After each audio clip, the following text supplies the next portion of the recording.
On a pas mal tous en tête l'image d'un lac québécois, avec son eau super claire, hein? Mais il y a quelque chose qui se passe depuis quelque temps. L'eau de plusieurs de nos lacs est en train de s'assombrir, de devenir plus brune. C'est un peu un mystère qui se passe juste sous notre nez. Alors aujourd'hui, on va essayer de comprendre ce qui se cache derrière tout ça. La question n'est pas compliquée. Pourquoi est-ce que l'eau de nos lacs devient plus foncée? Mais la réponse, elle, est super importante.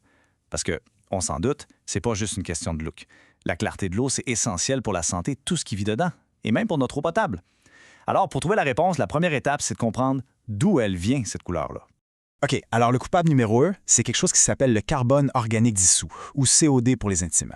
Mais pour comprendre c'est quoi, c'est super simple. Pensez au sol de la forêt comme un gros sachet de thé. Quand il pleut, l'eau passe à travers ce sol-là, et en chemin, elle ramasse plein de petites particules de feuilles et de branches en décomposition. C'est exactement comme faire infuser du thé. Et cette espèce de thé de forêt, il est brunard et c'est lui qui va couler jusque dans les lacs et qui leur donne cette couleur plus foncée. Alors, pour percer ce mystère, des scientifiques ont décidé de mener une vraie enquête, et pas à moitié. Ils sont allés s'installer pendant des années au cœur d'une forêt près de Québec pour vraiment voir ce qui se passait. Et quand je dis longtemps, je pèse mes mots. Imaginez, pendant 25 ans, toute une équipe a suivi l'eau à la trace dans le bassin du lac Clair. 25 ans, un quart de siècle. Avec autant de données, on peut commencer à voir des choses qu'on ne verrait jamais sur juste 1 an ou 2. C'est là que ça devient intéressant.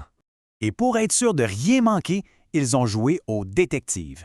Ils ont ramassé des indices, des échantillons d'eau à chaque étape de son voyage. D'abord, ils ont testé l'eau de pluie, avant même qu'elle touche à quoi que ce soit. Ensuite, l'eau qui a coulé sur les feuilles des arbres. Après ça, l'étape cruciale, l'eau qui a passé à travers le sol, notre fameux sachet de thé. Et finalement, ils ont analysé l'eau directement dans le lac. Bref, ils ont suivi le coupable à la trace. Bon, après 25 ans à ramasser des preuves, les résultats sont tombés. Et c'est là que ça devient surprenant. Ça confirme bien que le problème vient du sol. Ça, oui. Mais la raison, elle, n'est pas tout à fait celle à laquelle on s'attendait. Il semblerait que le sol relâche beaucoup plus de sa teinture qu'avant. Et voilà le premier chiffre qui frappe. Sur les 25 ans de l'étude, la quantité de carbone organique dissous qui sort du sol a augmenté de, tenez-vous bien, 32 %. C'est pas rien, là, c'est une grosse augmentation. OK, mais 32 concrètement, qu'est-ce que ça veut dire? Si on reprend notre image du thé, c'est comme si notre sachet de thé forêt était devenu 32 plus fort. Donc, pour la même quantité de pluie, le sol libère pas mal plus de sa teinture naturelle. Le thé qui arrive au lac est donc beaucoup plus foncé qu'avant. Là, les chercheurs se sont dit, OK, mais pourquoi le sol fait ça? Ils ont cherché d'autres coupables et ils ont trouvé un deuxième indice vraiment important. Pendant ces mêmes 25 ans, la température moyenne de l'air a grimpé de 1,4 degrés Celsius. Et c'est quoi le lien, vous allez me dire? Eh bien, ce 1,4 degré, ça peut sembler peu, mais pour les milliards de microbes qui vivent dans le sol, c'est comme si on montait le chauffage. Ils deviennent pas mal plus actifs, ils mangent la matière organique plus vite, et en faisant ça, ils libèrent plus de carbone dans l'eau.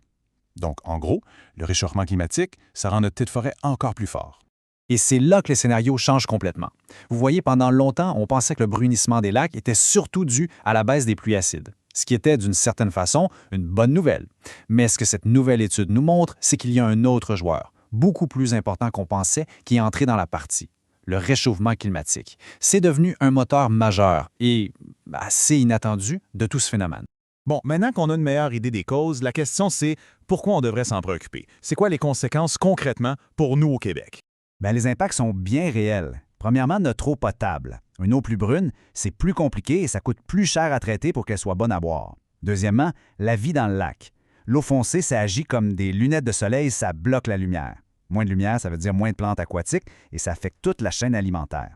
Et enfin, ce carbone de plus dans l'eau, il peut être transformé par d'autres microbes en gaz à effet de serre qui sont ensuite libérés dans l'air.